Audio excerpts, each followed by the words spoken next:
Hey guys, it's Sharon. And I'm Sean. From Good Sweet Homes, and today we're going to talk about how we became Superhosts. Now, if you guys are new to this channel, welcome. I'm all about teaching you how to build passive income, become financially free, and design your best life. So if you guys are interested in that, make sure to subscribe and hit the bell button to be notified of my latest videos. Make sure to subscribe to Sean's channel where he talks all about real estate investing. So we're currently only Airbnb-ing one property, and you guys might have seen it on a previous episode where I talked about how we moved from the Bay Area to Dallas, and then we rented out our property on Airbnb as a midterm rental, basically 31 nights or more, and it makes up for the mortgages of both the Bay Area home and this Dallas home. So the challenge with this was that we're going to get fewer reviews, right? Because they have to be 31 nights plus. But the nice thing is it's going to be booked out for a long period of time where there's not that much turnover. I would say it's not as hard to manage because of that. But that just means like every experience has to be really good for the guests. And if anything goes wrong, it's going to be hard to boost those reviews. So first, let's talk about the requirements to becoming a superhost. So the first requirement is to have at least 10 bookings or at least 3 reservations that total 100 nights. So since we are booking on a midterm basis, all of our bookings are at least 31 nights, and some of them have been for much longer than that. So we obviously cleared that a long time ago. With our Airbnb, we didn't have too much vacancy, but we did have this one period, maybe like 30 days or so, that we didn't have a booking in August or so. And we used that time to fix up the property even more. The next thing is you want to maintain a 90% response rate or higher. So one thing I recommend is to get the Airbnb mobile app because you will get notifications ASAP. And that's how we've been on top of it. We've been able to get the email and then like Airbnb's notification if we ever got a message. So we would always reply right away. And since we have one of those electronic locks on our door, it actually sends automated messages to our guests with a new code when they book it. I also did schedule in some of these pre-planned messages, like a day before they check in. I give them check-in instructions again, a little welcome package. And right before they leave, I also send them a nice checkout list as well. So having the automated message obviously helps a lot because it gives the booking details right away. We don't have to always copy and paste that over to the guest. So they have the check-in and check-out instructions right away. And then you also want to maintain less than a 1% cancellation rate. So you have to treat this like a business. You can't just cancel on your guests and say, actually, we can't do this anymore. That's after they've booked it. You shouldn't just cancel it, right? Again, you got to treat this like a business. It'd be very inconvenient for the guests if that ever happened. And I don't think that's ever happened for me if I booked an Airbnb. They usually don't ever cancel. So make sure you don't do that. Make sure that if you're listing on multiple sites that there's no overlap or something like that where you have to cancel. And lastly, you have to maintain a 4.8 or above rating. And they evaluate your record every quarter for the past 12 months. So every quarter, you have a new chance to become a superhost. So during our journey, we were well on our way to become a superhost, and then we had a problematic guest. So this guest was one of those problem guests who are very vengeful and wrote us a negative review to spite us because we didn't accommodate all of his requests. We were very accommodating hosts, but one of the requests was to stay another month. Now, unfortunately, we already had a guest booked for that week. We couldn't just cancel the next person's booking, right? It's part of the cancellation rules. And we said, look, we can't let you stay longer. They got really mad at us. They trashed our place. That was a 1-star review. Like Sean said, we were very accommodating. Like literally, we met up with them when they checked in because they wanted a desk in one of the rooms. So we brought a desk over to their room and like made sure they were happy. It was very unfortunate that they wrote us a negative review. And the thing is, they really messed up our place. They left it really, really messy. They had a newborn child and they were flushing down baby wipes down the plumbing. And this is an older home. So a lot of those baby wipes were getting caught in the drain, backing it up, causing all these plumbing issues. But then they wouldn't tell us about it. It was only later in the review they wrote, oh my God, this guy's plumbing sucks. There's a health hazard for my young child. Don't ever rent this place. And we didn't know about this. And then come to find out it's their fault. And the proof that we have is because after they left our place, they found another place. And we saw from their review that the same issue happened. That landlord wasn't as friendly as I was. I wrote my nice review. She told me not to, but I like to be nice. This other guy left them a very scathing review and basically replayed all the comments that we had about them. So yeah, they basically said the baby wipe situation, all these things, because we were like, maybe it's our fault or something, but it actually was their fault. They were doing this, messing up their plumbing and ours. So they're basically just terrorizing a bunch of Airbnb landlords in the Bay Area. So in the review, they also said a lot of things that weren't relevant to the Airbnb itself. They were saying the city is this way and all this stuff. So when we talked to Airbnb, we were actually able to get the review removed because it was violating Airbnb review rules. So we were very fortunate to get that review removed, especially because it wasn't truthful. We didn't even know this was an option till we were going to a conference and we spoke to a friend who told us to do this, to speak with Airbnb about the situation. So as a tip, make sure to speak with Airbnb if you think the review was violating Airbnb's rules on reviews, and see if you can get it taken down. Now let's go over some of the things I think we did a good job on to get us to that Superhost status. Like Sean mentioned, we have been very communicative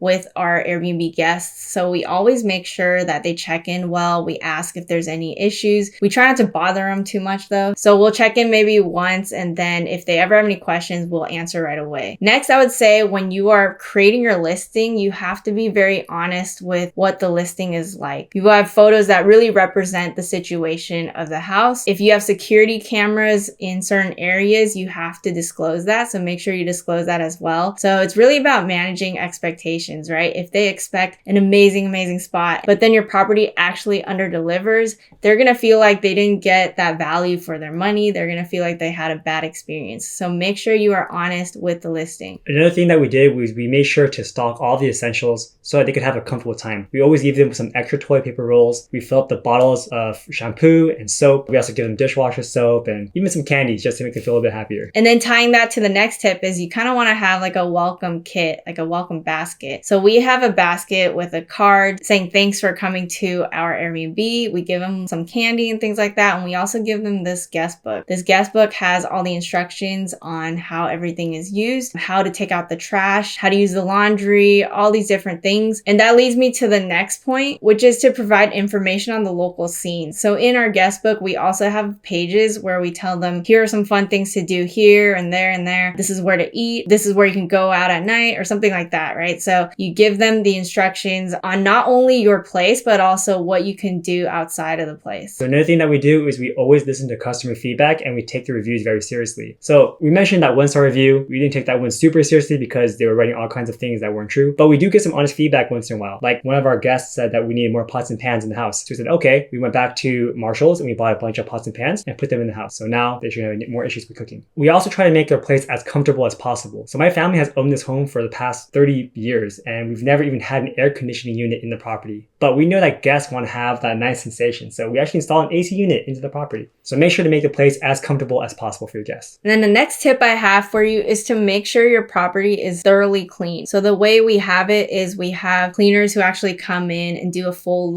turnover. And because it's a 30-day stay, they do deep cleans every single time. So we pay extra for that. And not only that, we have someone else to come in to check if everything is in order, make sure everything is clean. And they do kind of like a FaceTime walkthrough with us so we can check and see if everything is up to standard. And we even made an SOP for that person to go through the room and check certain spots so that we know that everything is okay. So cleanliness is obviously one of the biggest things that's most important for people. Like if we go and travel, we don't want to stay in some dirty place that has unclean sheets and stuff like that. So you want to make sure everything's fresh and in order. Lastly, you also want to check pricing. So you want to check the pricing of the neighborhoods around you and make sure that your price is comparable to those. Especially if you want to meet that first criteria of at least 100 nights or at least 10 trips, you want to make sure that you get bookings where you're not pricing the property too high where people don't want to book. So you can use Airbnb's tools just to check around, or you can use Mashvisor, which is a helpful tool to see the averages of your city. And you can also use AirDNA to help you with that as well. So also check seasonally, because sometimes in the more busy months, you can charge more. And then for the slower months, you got to reduce your price. So adjust accordingly. So we're really excited about being a Superhost because it does entail a few benefits. So one is obviously having the badge. When you have the badge, people will trust you more that this property is nice, that you guys are good hosts, that they'll get a response if they book something and have questions. So having that badge gives people more of a peace of mind. It also makes it easier for people to find our listing through search because some people click that Superhost filter and now we're going to be part of it. Another thing is we may be featured in promotional emails to guests. So that's actually very exciting. It's more marketing for our property. And then lastly, they have this Airbnb coupon as another benefit, which basically means every year you maintain the Superhost status, you get a free $100 Airbnb coupon. I think we're the most excited about it because of the badge and just more visibility to the property. So I hope you guys enjoyed this episode on how we became a Superhost, and I hope it gave you guys some tips what to do when you guys guys are hosting your Airbnb. Now, if you guys like this episode, let me know in the comments below if any of these tips helped you. Smash the like button, subscribe, hit the bell button to be notified of my latest videos, and make sure to subscribe to Sean's channel as well. And I'll see you guys in the next one. See ya.